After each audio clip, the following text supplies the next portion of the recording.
여러분 안녕하십니까. 김정구 GTV입니다. 우크라이나가 러시아 영토 크루스크로 진격한 지가 보름이 되어갑니다. 엄청난 러시아 영토를 지금 장악하고 있습니다.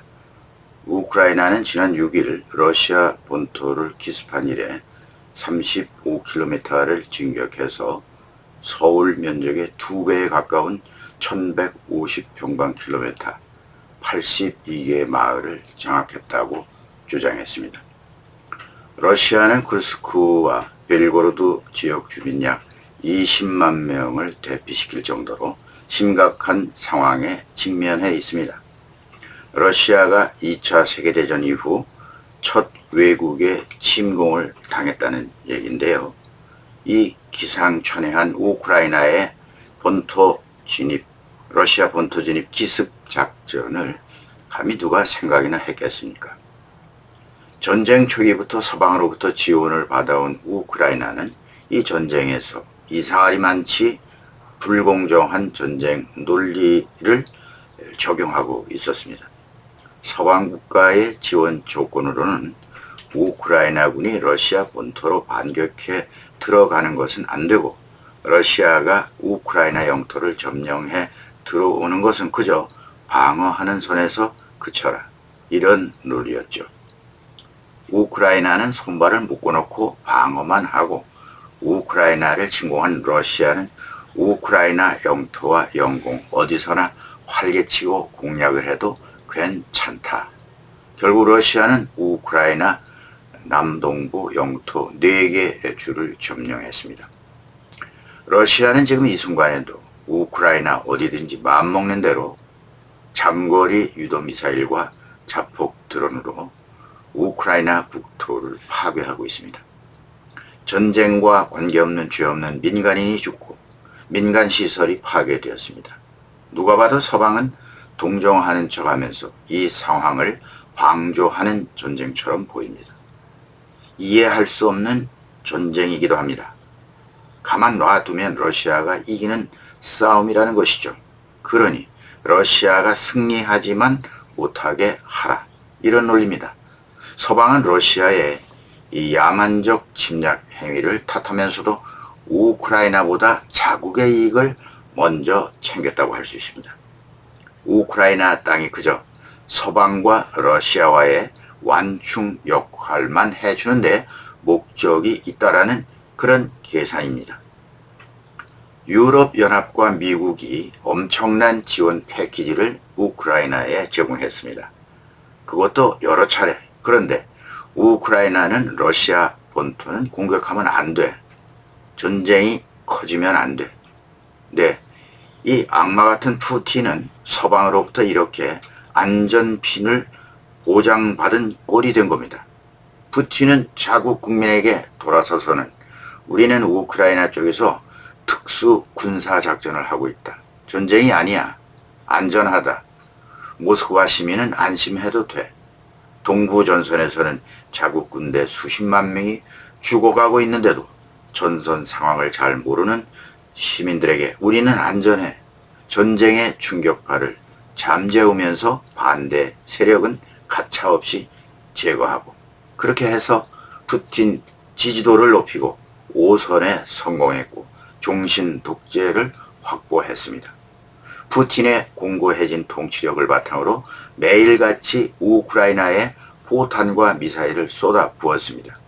그런데 그렇게 본다면 이번 본토 크루스크가 우크라이나에 장악된 것은 안전핀을 쥐고 있던 푸틴에게는 벼락을 맞은 것과 마찬가지가 되었습니다. 우크라이나 입장에서는 서방 국가에 대해서 도움을 받는 입장이니 말은 참아 못하고 열심히 싸울 테니 도와달라는 말밖에 더 이상 할 말을 하지 못했던 것입니다. 젤렌스키 대통령이 서방 각국 정상들을 만날 때마다 장거리 미사일을 요구했지만 어떻게 보면 들은 채도 하지 않았습니다. 젤렌스키 대통령도 내심으로 이 전쟁에서 참 더러운 전쟁이고 공평한 게임이 아니라는 데서 불만이 가득했었을 것입니다. 그렇습니다. 이번 러시아 크루스크 본토 진격 작전은 이번 전쟁에서 우크라이나의 불만에 폭발이기도 했습니다. 그래서 비밀리에 수행되었고, 그래서 성공할 수 있었던 것이죠.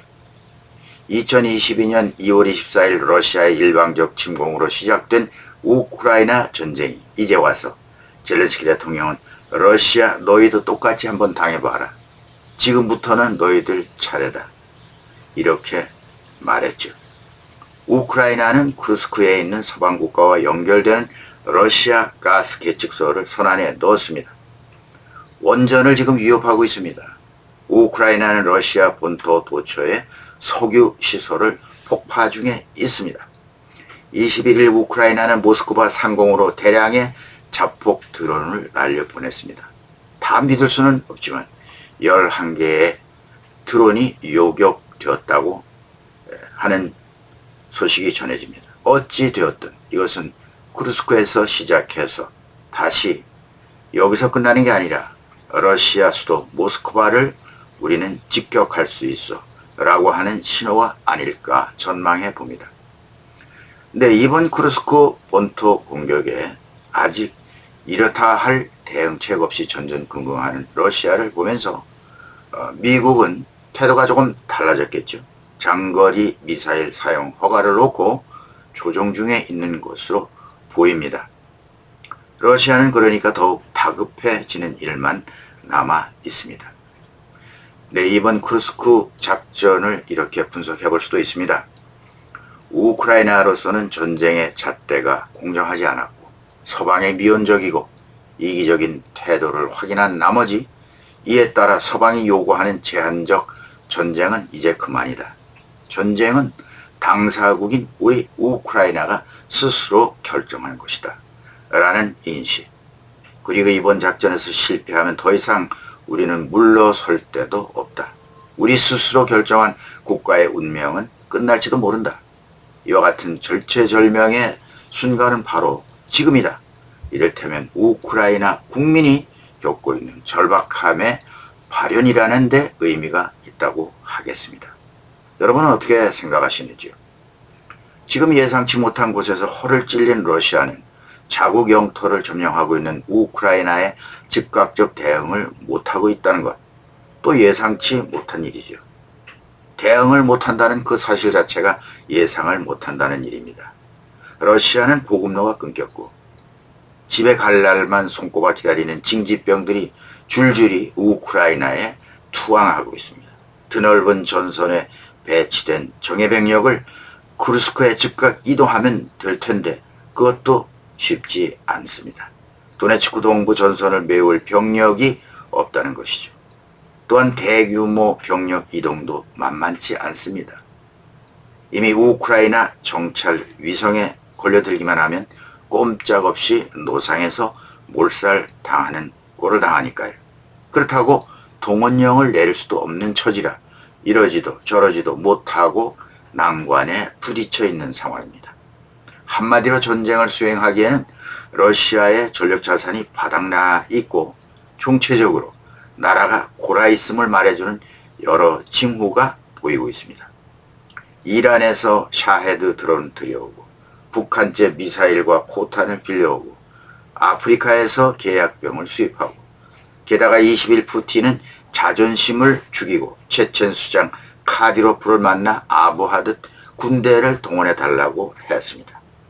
재래식 무기의 소진, 첨단 무기에 쓰일 부품은 서방의 제재로 동결되어서 항공기의 오작동과 오폭이 빈번하게 일어나고 있습니다. 이럴 때 러시아가 지원받을 수 있는 안보 기구도 있긴 합니다. 러시아는 옛 소련 안에 있었던 6개 국가의 동지국가죠. 이들로 이루어진 집단 안보 조약기구 CSTO라고 하는 조약이 있습니다. 벨라루스, 아르메니아, 카자흐스탄, 키르기스스탄, 타지키스탄 등 국가들이 서방의 나토 비스름한 집단 안보 조직을 만들었습니다. 그런데 이 CSTO 국가들도 지금 우크라이나의 쿠르스크 진입 상황을 그냥 먼발치서 지켜보고만 있는 양상입니다. 러시아 협력체인 CSTO가 이렇게 미적지근한 반응을 보이고 있다는 것 자체가 국제사회의 화제가 될 정도입니다.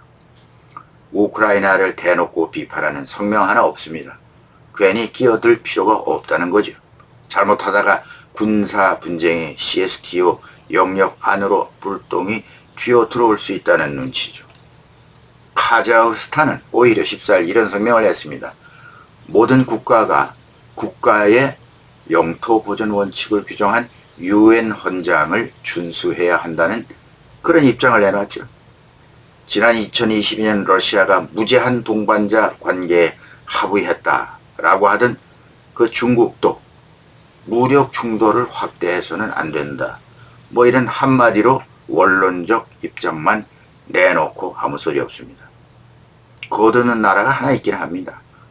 북한입니다. 네, 그렇다고 푸틴 대통령 입장에서도 자국 영토 안에서 벌어진 긴급 상황인데 CSTO의 지원 요청을 강력하게 요구하기에는 자존심이 허락치 않다는 얘기죠. 이러지도 저러지도 못하고 시간은 흘러가고 있습니다. 네, 북한은 지난 18일 우크라이나의 쿠르스크 공격에 대해서 이렇게 러시아 딸랑이 노릇을 하는 나라답게 묘사를 하고 있죠. 이렇습니다. 미국과 그 추종 세력이 배후에 있는 테러 행위다. 우크라이나가 미국과 서방의 조종과 지원 밑에 러시아 영토에 대한 무장 공격을 감행했다. 이는 용납 못할 침략 행위다. 또 전 유럽 영토를 새로운 전면전으로 몰아넣을 수 있는 이번 사태 발생의 책임은 전적으로 미국과 그 추종 세력들에게 있으며 미국과 서방이 우크라이나의 천문학적 액수의 살인 장비들을 쥐어주며 반러시아 대리전쟁을 치르느라 전 지구적인 안전 환경을 제3차 세계대전 발발의 문어귀로 떠밀고 있다. 이렇게 조선중앙통신을 통해서 북한 특유의 립서비스로 러시아 입장을 뒤늦게 두둔하고 나섰습니다. 결론적으로 푸틴이 허를 찔린 쿠르스크 주를 어떻게 할 것인지, 앞으로 푸틴은 장거리 소모전을 어떻게 버텨나갈지 등 여러 변수들을 예측해 보게 됩니다. 더구나 한 나라의 안전 보장은 그 나라 국민 스스로가 최종적으로 책임진다는 교훈을 다시 한번 되새겨 보게 됩니다. 여러분은 어떻게 생각하십니까? 네, 오늘은 여기까지 하겠습니다. 김정구 GTV였습니다. 여러분 감사합니다.